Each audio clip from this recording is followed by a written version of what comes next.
Political news, sports news, crime news કે તમારા રાજ્યના સમાચાર, હવે દરેક ખબર પર રહેશે અમારી નજર. ગુજરાતનો સર્વશ્રેષ્ઠ ન્યૂઝ ચેનલ. ચાણસ્મા તાલુકાના ખારીધરિયાલ ગામે અલખ અવતારી રામદેવ પીર ભગવાનનો ફોટો પ્રતિષ્ઠા મહોત્સવનો તારીખ 8 મેના રોજ ભૂદેવોના વૈદિક મંત્રોચ્ચાર સાથે શુભારંભ થયો હતો.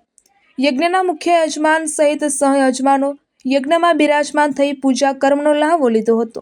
તારીખ 8, 9 અને 10 મે દરમિયાન ચાલનારા આ મહામહોત્સવ દરમિયાન સંતોની શોભાયાત્રા સૌરાષ્ટ્રના રામામંડળ દ્વારા રામદેવ પીરનું આખ્યાન લોકગાયક જિગ્નેશ કવિરાજના લોક ડાયરા સાથે વિવિધ ધાર્મિક અને સાંસ્કૃતિક કાર્યક્રમોનું આયોજન કરાયું હતું. અત્રે ઉલ્લેખનીય છે કે ખારીધરિયાલ ગામના દાતાઓના સહયોગથી રામાપીરજીનું મંદિર નિર્માણ અને ફોટો પ્રતિષ્ઠા મહોત્સવનું ગામના વડીલોના માર્ગદર્શન નીચે ખારીધરિયાલ ગામના 18 આલમના યુવકો સેવાર્થીઓ દ્વારા મહામહોત્સવનું સુંદર આયોજન કરવામાં આવ્યું હતું. ખારીધરિયાલ ગામે આયોજિત ત્રિદિવસીય રામદેવજી ભગવાનના ફોટો પ્રાણ પ્રતિષ્ઠા મહોત્સવમાં ચંદુમણા અડિયા સેઢાલ શેરીતના ગામથી ભક્તજનો ઉમટી પડતા ખારીધરિયાલ ગામે મેળા જેવો માહોલ સર્જાયો હતો. રિપોર્ટર કમલેશ પટેલ, પાટણ.